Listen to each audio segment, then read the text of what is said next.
Assalamualaikum warahmatullahi wabarakatuh. Nama saya Friska Nuriptida. Di sini saya akan menjelaskan materi tentang tasrif istilahi, fiil, dan isim. Sebelum ke pembahasan fiil dan isim, jadi tasrif istilahi itu artinya perubahan kata dalam bahasa Arab. Pembahasan yang selanjutnya yaitu tentang fiil. Fiil itu artinya kata kerja. Yang pertama ada fiil madi. Fiil madi itu kata kerja di masa lampau. Kedua, fiil mudhari. Fiil mudhari itu kata kerja di masa sekarang atau masa yang akan datang. Sedangkan fiil amar itu adalah kata kerja perintah. Nah, yang pertama itu ada rumus dari fiil madi. Nah, kalau kita ingin mengubah sebuah kata ke dalam fiil madi, kita harus perhatikan dulu domirnya. Di sini kalau domirnya itu huwa, berarti tasrif fiil madinya itu fa'ala, dan seterusnya. Nah, kalian bisa lihat di sini itu ada rumus-rumusnya. Di sini ada domirnya, tasrif fiil madinya, huruf tambahannya, dan juga makna dasarnya. Kalau fiil madi itu dia huruf tambahannya ada di belakang, ada di akhir kata. Contohnya di sini itu ada Ja'a Zaidun. Zaid telah datang. Kola Hasanun. Hasan telah berkata. Ja'a dan kola ini adalah fiil madinya. Nah, di sini ada contoh lainnya itu ada Nasoro, Kataba, dan Jalasa. Nah, kalau misalkan dia domirnya itu satu orang perempuan, berarti di akhir katanya ini tuh tambahin huruf ta sukun. Jadi, Nasorot, Katabats, dan Jalasat sesuai dengan rumus yang ada pada sebelumnya. Nah, yang selanjutnya itu ada rumus fiil mudhari. Kalau rumus fiil mudhari ini dia tuh tambahannya itu ada di awal dan di akhir kata. Di sini juga ada domirnya, tasrifnya, huruf tambahan di awal dan di akhir, dan juga makna dasarnya. Kalian bisa lihat di sini itu ada rumus-rumusnya.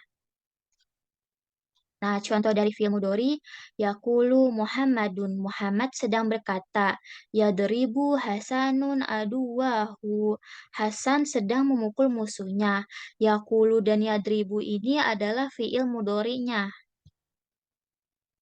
Contoh lainnya yaitu ada yang suruh, yaktubu, dan yajlisu.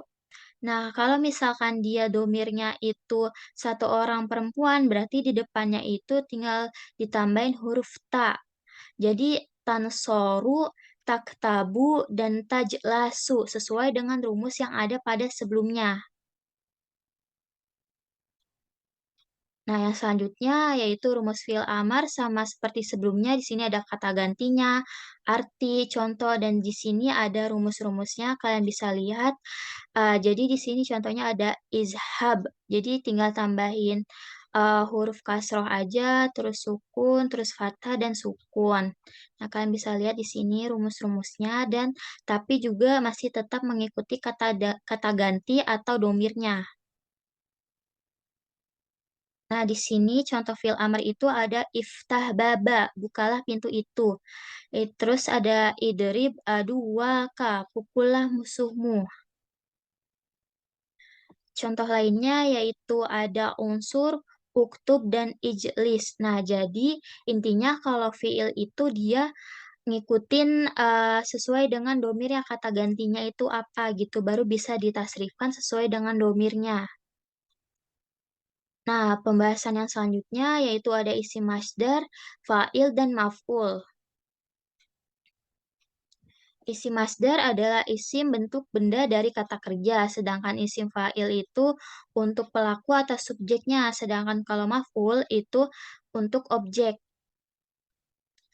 Nah, di sini ada rumus. Kalau masdar itu fi'lan, kalau fa'il itu fa'ilun, kalau maf'ul itu maf'ulun.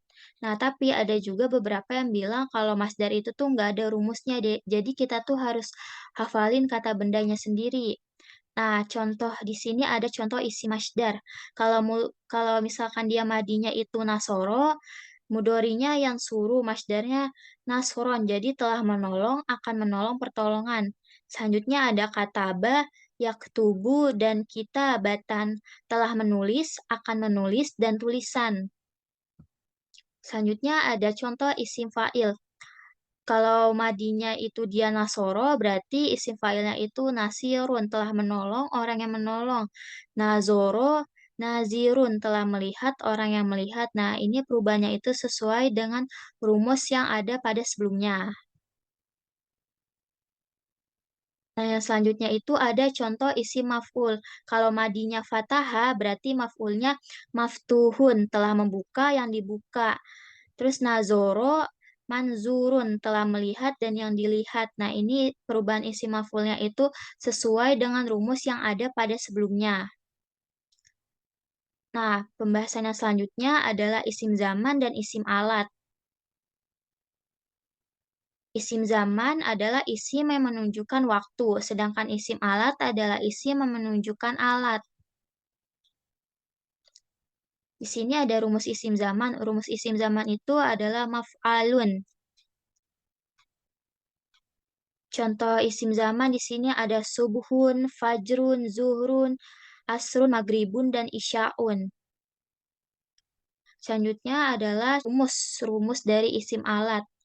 Yang pertama itu ada mif'alun, mif'alun, dan mif'alatun. Contoh di sini itu ada soida, yas'adu. Jadi isim alatnya itu mis'adun. Fataha, yaftahu, miftahun. Kanasa, yaknusu, miknasatun. Jadi ini itu isim alatnya sesuai dengan rumus yang ada pada sebelumnya. Nah, itu saja yang bisa saya sampaikan. Semoga bermanfaat bagi kalian yang telah menonton. Kurang lebihnya mohon maaf. Wassalamualaikum warahmatullahi wabarakatuh.